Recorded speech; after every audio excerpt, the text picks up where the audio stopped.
Welcome to This Explainer. Now, let's be real for a second. If you think banking documents are just some boring glossary of terms that you can totally ignore, you might want to think again. Today, we're diving into a masterclass on the actual blueprint of banking.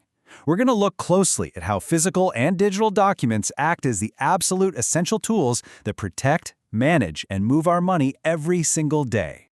Right off the bat, our source material lays down this fundamental truth.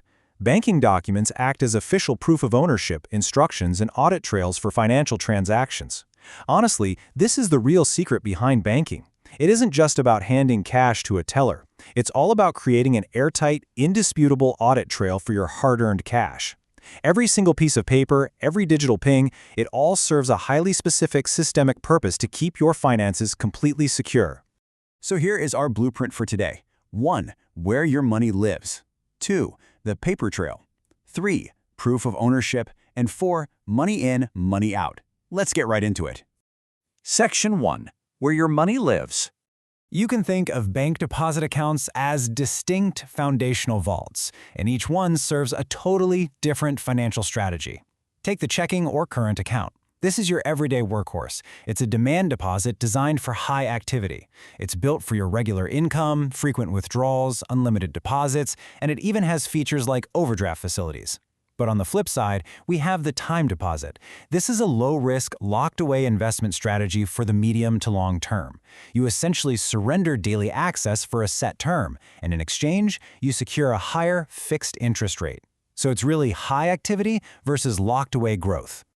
Fleshing out this ecosystem a bit more, we have 4 other very specific account types. The savings account gives you short-term growth, but, it comes with that universal dread of maintaining a strict minimum balance, and it definitely lacks that overdraft facility. Then there's the credit account, which lets you buy now and pay later, either in lump sums or installments. The debit account is focused purely on everyday velocity, letting you pay for purchases where funds are instantly and automatically deducted. And finally, the foreign currency account. This one is designed explicitly for cash items deposited and denominated in different foreign currencies. Moving on to Section 2, the paper trail. Okay, so now that we know the vaults, how do we actually command them? Well, your very first line of instruction is the deposit slip. And it's not just a scrap of paper, it's a highly specific written mandate that you, the depositor, complete. It details the exact date, your account routing info, and it requires an explicit breakdown of cash versus checks. This slip forms the absolute essential starting line for officially placing funds into your chosen vault. On the other hand, the withdrawal slip is your written authorization to pull cash out in person at a bank branch. It demands the account number, the amount, and the date. But here's the thing. The crucial mechanism on this document is the verified signature. That signature acts like a cryptographic level security key in analog banking. It is the absolute, non-negotiable requirement for the transaction to clear. Without it, that vault stays completely shut. Now the check, or check, takes this a massive step further. It's a remarkably powerful written document that orders your bank to pay a specific sum directly to a designated payee. So rather than just taking money out for yourself, this specific piece of paper acts as a direct, legal bridge that connects your checking account straight to another person's or entity's financial world. And all of those individual moment in time instructions, they all culminate right here, the bank statement. This is your master audit trail. It's the ultimate periodic summary provided by your institution, giving you the full systemic picture for a specific time frame. It details your starting balances, debits like withdrawals and charges, credits like deposits and earned interest, and of course your final ending balances. It is the definitive, unarguable record of your financial reality. Section 3. Proof of ownership. To actually prove the money is yours, we're going to start with a classic, the passbook.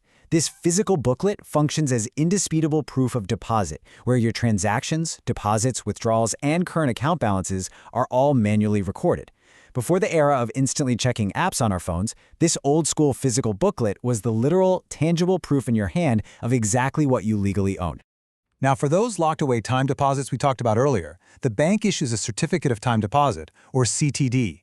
This official document is basically your golden ticket. It's the absolute proof of ownership that you need to legally claim your funds, plus that higher fixed interest rate once the fixed duration reaches maturity. And then there's the debit card, which is really the modern bridge of ownership. Because it's linked directly to your deposit account, this digital key translates your physical ownership into everyday velocity. It enables instant cash withdrawals via ATMs, as well as immediate point-of-sale or online purchases. Finally, Section 4. Money in, money out. This brings us to the actual action, the continuous flow of your funds, starting with credits or inflow transactions. This obviously covers the physical placement of cash or checks into an account using those deposit slips, but it also includes the incredibly crucial credit memo. A credit memo is an adjustment or addition made directly by the bank system. Think about the pure joy of seeing your money grow automatically, like waking up on payday and seeing a direct payroll deposit hit your account, receiving a wire transfer, or just seeing the interest you've earned compounded into your balance. That right there is the credit memo in action. But of course, what flows in must flow out. Outflow transactions, or debits, include your cash withdrawals at the ATM or teller and the clearing of checks you've issued. But you need to pay really close attention to the debit memo. This is an automated deduction made by the bank, and honestly, it can truly sneak up on you. A debit memo covers automated bill payments, sure, but it also covers monthly service fees or heavily penalized charges if you have a returned or bounced check drawn against insufficient funds. It's the silent drain on your vault if you aren't rigorously monitoring your master audit trail. So I'm going to leave you with a bit of a challenge today. Are you actually using the right tools to control your financial flow? We've just laid out the entire blueprint for you, from the distinct vaults where you securely store your cash, to the paper and digital trails that command it, to the indisputable proof that secures it all. Take a hard look at your own banking setup.